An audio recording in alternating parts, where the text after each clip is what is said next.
அனைத்து தாய் தமிழ் உறவுகள் அனைவருக்கும் வணக்கம். தென் மாவட்டத்தில் சீமானுக்கும் கூடும் கூட்டத்தை பார்த்தீங்களா? நான் சொன்னது அப்படியே நடக்கப் போகுது என கூறிய ஐயா ரவீந்திரன் துரைசாமி அவர்கள். மகிழ்ச்சியில் சீமான். இது குறித்த இந்த காணொலி முழுமையா பார்க்க போறோம். வாங்க வீடியோக்குள்ள போகலாம். பொதுவாகவே அரசியலை கணிக்கிறது அப்படிங்கிறது ரொம்ப ரொம்ப கடினம். அதுலேயும் தேர்தல் நேரத்தில் என்ன மாதிரி ரிசல்ட் வரும், என்னென்ன கட்சிகள் எவ்வளோ வாக்குகள் வாங்குவாங்க அப்படிங்கிறத துல்லியமாக கணிக்கிறது அப்படிங்கிறது இப்போ உள்ள ஆர்டிஃபிஷியல் இன்டெலிஜென்ஸ்னாலேயே முடியாத ஒரு காரியம்.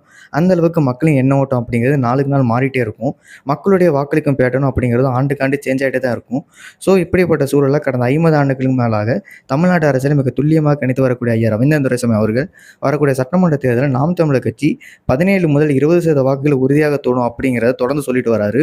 ஆனால் பல்வேறு கருத்து திணிப்புகள் நாம் தமிழர் கட்சி 5% 4% வாங்கும் அப்படிங்கிற ரேஞ்சில் மிக மிக கம்மியான வாக்குகள் தான் நாம் தமிழர் கட்சி கொடுத்துட்டு இருந்தாங்க.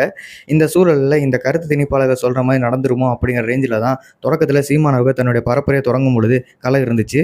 ஆனால் நாளுக்கு நாள் சீமானவர்களுடைய பரப்புரை அப்படிங்கிறது மிகப்பெரிய அளவு பிக்கப் ஆகி இப்போ தென் மாவட்டங்களில் குறிப்பாக கன்னியாகுமரி, திருநெல்வேலி, தூத்துக்குடி மாவட்டங்களில் சீமானவர்கள் கூடக்கூடிய கூட்டத்தை பார்க்கும் பொழுது நிச்சயமாக இந்த மாவட்டங்களில் 25 முதல் 30% வாக்குகள் கூட நாம் தமிழர் கட்சி தொடர்க்கான வாய்ப்பு இருக்குது அப்படிங்கிறதான் பல்வேறு அரசியல் ஆய்வுகள் சொல்லக்கூடிய கருத்தாக இருக்குது.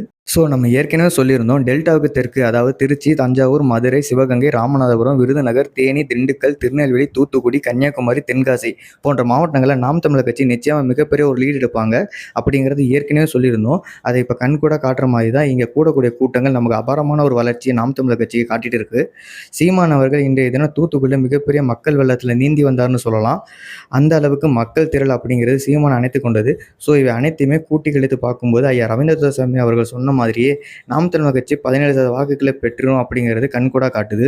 ஸோ வரக்கூடிய நாட்களில் சீமான் அவர்களுடைய பரப்புரை இன்னும் பிக்கப் ஆகும். நிச்சயமாக சீமான் அவர்கள் காரைக்குடி நிற்பது அதனை சுற்றியுள்ள பல மாவட்டங்கள் மிகப்பெரிய ஒரு தாக்கத்தை ஏற்படுத்தும்.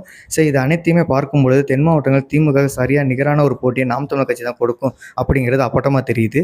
ரொம்ப முக்கியமாக சமீபத்தில் ஒரு பனை தொழிலாளியை காவலை சுட்ட விஷயத்திலையும் நாம் தமிழர் கட்சியின் வேட்பாளர் தான் போய் நின்னார். இப்போ நாம் தமிழர் கட்சியின் வேட்பாளர் மீதும் வழக்கு பதிவு போட்டிருக்காங்க.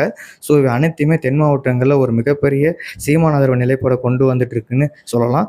நிச்சயமாக இவை அனைத்தையுமே வாக்காக மாறும் பட்சத்தில் ஐயா ரவீந்திர துரைசாமி அவர்கள் சொன்னது 100க்கு 100 சரியாக நடக்கும் அப்படிங்கிறதுல எந்தவித மாற்று கருத்தும் இல்லை. நன்றி, வணக்கம். இது போன்ற விஷயங்களை தெரிஞ்சுக்கணும்னா அரசியல் கற்றுக்கொள் சேனலை சப்ஸ்கிரைப் செய்யவும். நன்றி, வணக்கம்.